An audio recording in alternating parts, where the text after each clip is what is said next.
Hey, everybody, welcome to another episode of Walk in Faith. I'm excited to be sitting down with Alan Powell and Steve Barnett, who their resume is unbelievable. I'm a huge fan of 300, but when I saw this film come across, the Valiant One, I knew right away my expectations were high. And within the first 5, 10 minutes, you had me on a roller coaster ride. And I want to thank you for that because what a great film you guys both produced and created and directed, Steve.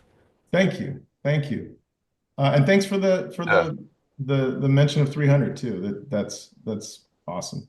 There's a Yeah. lot, I made that movie with a producer named Bernie Goldman, who's also a producer on this film with Alan. So yeah, it was a nice reunion.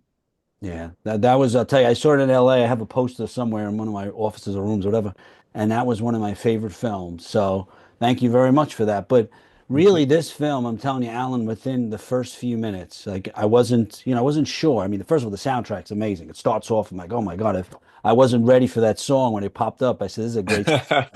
I used to listen to the gym all the time, and I'm listening to this, and I'm like, all right, I know where this film is going. This is something different and unique. And within the Mm. first few minutes, I don't want to give away too much, but of course, we'll talk about the film. But that helicopter, when it goes down, and I saw just the way, the design, and within a few minutes, I said, okay, this is a really powerful film.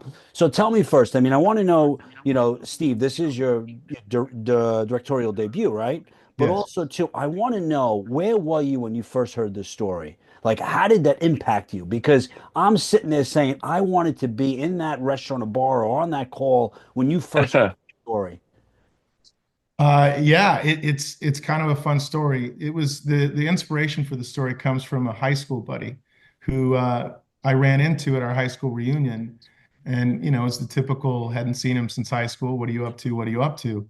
And he says, I'm a Navy SEAL, and I was my head exploded because never in a million years did I expect to even see him at the reunion, let alone that the fact that he was the best among us, frankly, as a Navy SEAL. So that's where it started. I said, man, I'm a film producer. I'm a huge fan and supporter of our men and women in uniform, and I'd love to just chat about your experiences. And he told me about a bunch of stories, a lot of crazy stuff. And he said, but there was one moment where I thought I was dead. I was going to die. And that was he goes, it was one of the more boring missions we'd have is to escort these Raytheon techs or any Defense Department contractor to Patriot missile installations along the South Korean border, other surveillance technology. It was an all day boring job. And he said, we hit weather and we got blown into the DMZ, over the DMZ, and we were frightened that we were going to get pushed all the way into North Korea. And I said, well, what would happen if that if that did happen? He said, well, we'd either get shot out of the sky because it's an act of war, or we'd crash and we'd find our way out. I said, well, what would happen if you and the other special ops guy died, leaving only the tech soldiers and this defense contractor? He said, oh, they'd be in trouble. They'd be in real trouble. Wow. They would have to find their way out, and odds are they would either get captured, killed, or negotiated out, whatever. And I was like, well, there's the movie. The movie is an underdog story. We pretty quickly eliminate the special ops guys who are the closest things to real superheroes that we have in the world, and we're left with kind of an everyman who Mm. needs to recognize the fact that now he's in charge, not ready for it, doesn't want to be in charge, but Yep. has to find the leader inside of him. So yeah, that was kind of how it started. I mean, it's funny because hearing a story like that at a high school reunion, college reunion, I don't know how you top that story, right? It's like, well, I'm a SEAL, and then it's like, oh, well, how do you top that, right? A movie producer, which is amazing, but when you listen, like you said, the when you hear a story from someone like a Navy SEAL, it's different, right? I mean, the attention, but like you said too, when he sort of, I think it's the captain, like that op, sort of transfers the power over to him. And like most of us, we're not ready, right? I mean, we're not ready. We pray for certain things, and then when they come, we're not really at that. We're not there yet, right? And then we have to rely on whether it's training or our faith to really propel us forward. But there was such an interesting point in that film, right? It was sort of this juxtaposition when he's praying and he has that grenade. And I'm sitting there and I'm like, wow. And even when he transfers that power, what you did was you put me in a position to ask myself, could I do that? Am I Yeah. strong enough So I reflected on that. And then that juxtaposition point too, I'm like, it really made me reflect on so much. And I'm like, wow, am I strong enough to take on that responsibility? Because, like you said, he wasn't ready, but he had to. He really had to. Alan, like, so tell me now, how did you, what were you weren't at this high school reunion, I'm assuming, but tell me how you got involved in this project. No, I was not at the high school reunion, but Steve and I started a company together 5 years ago now. After we made a movie called A Week Away, and we said let's do this a whole bunch of times. Steve and I and our partner Vicky Patel. We started this company, and one of the first things that Steve brought to the table when we formed the company was this film that he had written and this idea that he had for a long time. And Vicky and I both very quickly said, "Man, this is a story that we want to get behind, and as a company, we want to tell because at the end of the day, we're looking for, sure, I mean, it's a business, right? So movies that we feel like can work in the marketplace, of course.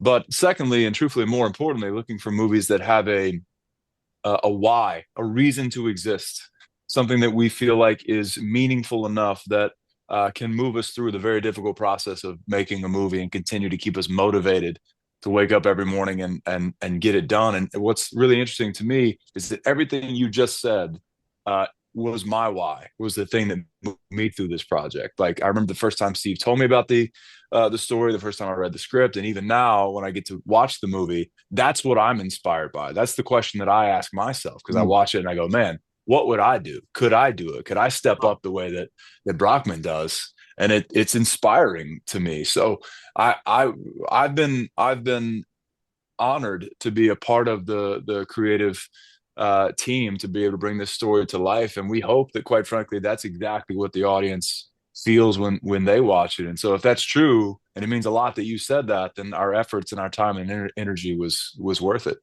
Oh, I'm telling you, man, I believe it. That's the first thing I thought about because what would you do in that situation, right? And you could take yourself and put you in any situation, like you said in the fires. What would I do in that situation? Am I willing to lay down my life for my fellow man, right? I'm a Christian, I call myself Jesus, I love you. But in the situation, am I going to carry the cross? Am I going to put it down? Am I going to make an excuse? What are we going to do? And that's what you made me think about. Could I take that grenade? Could I really transfer back? Could I give that letter and say, deliver this to my son? I was crying. I'm like, I don't know what I would do. And that's what you Mm. did to me. You made me think about that, but putting myself, maybe I won't be in North Korea, but I can put myself in a similar situation and say, what will I do? Will I lay down my life for my fellow brother and sister, or will I just say because I'm comfortable in my own home? That's what the film really made me do. It made me Well, think. you got it. I mean, that's what the Amazing. movie's about at the end of the day. Because if you remember, there's a similar situation at the end of the movie where Mm. Brockman almost word for word says the words from Liebold, uh, you know, I'll buy you some time, right? And that's what the movie's about. It is literally about that. It's about finding that inside yourself, but questioning it along the way. So I'm so glad to hear you Yeah. say that. I'll tell you one other thing too. I'm gonna give the whole movie away. But in the beginning, of course, you create this Elon Musk character, we'll call him, right? And I wanted him to whatever on the crash, right? I'm like, yes, he's alive, right? But then now I have this issue with him throughout the whole film, right? I don't really like him. He's arrogant, but then he steps up. And then what happened to me was same thing. I'm a Christian. He's my brother. So why did I want him to whatever in the beginning of the film? Because in the end, he stood up. He had the courage. He really laid down his life for his friends, for people he just met. But because I felt a certain way about him, at the end of the film, I felt guilty for that emotional response. And I said, "Oh, why'd you do this, Steve?" Now I'm upset at myself for feeling a certain way. But you took me on this journey, man. You took me all the way throughout this film. So now I got to go to confession. Thanks a lot, guys. I appreciate it. I'm sorry. It's okay. We did that on purpose. We knew you needed the help. So no, man. I seriously, I thank you for saying that because the Weaver character was critical to the whole thing. He was supposed to be the outsider looking in. I think a lot of times, I think we have a misunderstanding about our men and women in uniform. I think from the outside looking in, oftentimes it's just misunderstood. A lot of these folks don't go to combat. They're sitting behind a keyboard, but they'll be called to do that. And if they are called to do that, they have to step up. I was really, really interested in that journey. But having an outsider sort of in your ear the whole time, questioning your rules of engagement, questioning the choices that you're making, was great conflict for our main character. And obviously, well, naturally, you want to redeem that character. Obviously, we took it to the extreme, and he was redeemed at the end. And our characters, I think his character was had a different perspective on soldiers after the farmhouse scene, and obviously in that moment you're referencing. So I'm And glad you got that. what was I'm assuming your friend you mentioned who sort of gave you the story. What was his response after he saw the film the first time or when it was finished? He's incredibly proud of the film. He was very, very happy with it. We went to the Army Navy game this whatever a month ago, which was an incredible experience to be in that stadium with the Army as the Army's guests, getting a peek behind the curtain and meeting a lot of the folks who really do the best work imaginable for our country.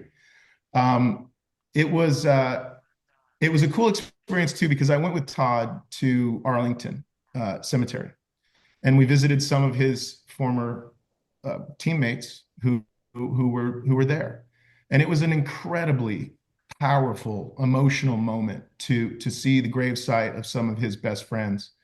Um, and he shared with me a couple stories while we were there, and then he said, "Thank you for making this movie." Hmm. And it was a really, really powerful moment, really emotional moment, and fulfilling moment for me to get his sign off on the film and what the movie's about ultimately thematically and how it views the military and what these folks do for us. So that was a cool moment. That's great. So what? Craig, I also think it's worth mentioning that Todd was there every step of the Every way day. with Steve. He was actually the military consultant on the film. So every day of filming through prep and even in post to make sure that it was presented well, it was important for us that there be authenticity, that the soldiers act the way soldiers would act. And And spoke Todd the way was they there. and spoke the way they Yeah. speak. I know that's kind of an issue, Exactly. but authenticity is really important when you're making a military film. And sorry to interrupt, Alan, but I just wanted to add that. That's No, for important. sure. And I think, that the authenticity is everything, such that, there was a joke running around set. I think we should have had t-shirts printed, but, ask Todd. In other words, how do we do this in a way that is authentically representing what would Yeah. happen in the moment? I don't know. Let's ask Todd. So I think it's really cool. I've never heard of that of old friends who went to high school together and a filmmaker who's inspired by his story. And then, you know what, why don't we bring you on as the consultant to be there with us every step of the way to make sure that it's done real. I think that's very, very cool. And yes, of course, at the end of the day, for him to be proud of the film itself and the way that truthfully he is represented and his fellow service members, it means a lot to us. And we hope that is part of the reason that it will connect to people. No, that's great. And to think too, like to go to the reunion and to run into your friend, like how many things have to line up, you know? Yeah. I Yeah. mean, that's there's a higher power that's working behind that because, like you said, I think I know. I mean, I'm working on a film now, and I'm going to pitch it to you in 5 minutes. But it's based on a chaplain. I mean, I've been working on this for 8 years, and it's based on a military chaplain who was killed in Vietnam, and we've been in contact with everyone, and we're talking a huge $47 million movie.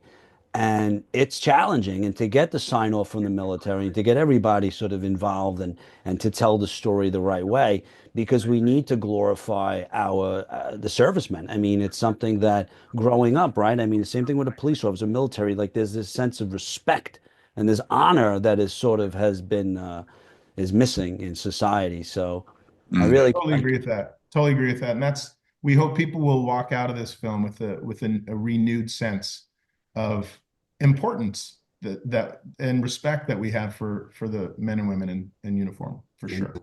so where can people now? I know this is coming out when? Is it over this next week or so, right? Yeah, there's some preview screenings January 30th, but it goes wide on January 31st. Amazing, amazing. Well, I advise people to, go on the website. I think it's Valiant One. I did some research. I was Googling a lot, looking up your IMDb. I mean, you have amazing films. I mean, I don't want to brag. I mean, was it Hitman? I mean, come on, Glenn Powell. I mean, oh my God. Is it? I mean, That's that's right who. I there. see it right there. I'm like, I Sorry, my mean, camera's reversed, right? So yeah, hit it's me. a, yeah, I mean, you guys have done an amazing, well, you continue to do amazing films and what a slate and to be able to work I'm together gonna like plug that. some more here. Sorry, Well, listen, what we else got you? Journey to Bethlehem, Oh, and that's then Boy right. as well. Oh, I covered that last year, but I interviewed Rich Paluzzo. I mean, that was a great movie. I mean, Thank you. I really enjoyed that. I probably watched most of your films. This is the first time I think you and I and Alan have actually sat down. But I look forward to interviewing you and getting to know you guys. As long as you don't wear your LA hat in the New York area, you'll. I'll wear a Yeah, different ad, I I promise. gotta tell you, Craig, anytime your name's on the interview list now, I'm in. This is There you great. Oh, go. This is a oh my great vibe. God! I'm Listen, man, prepared. I love doing this when Corby calls me or emails me. You know, he's a great guy. Thank you No, guys. Thank Craig, you. Thank always, you, man. and thank you for Appreciate Appreciate you, your you. Craig. time. Appreciate it.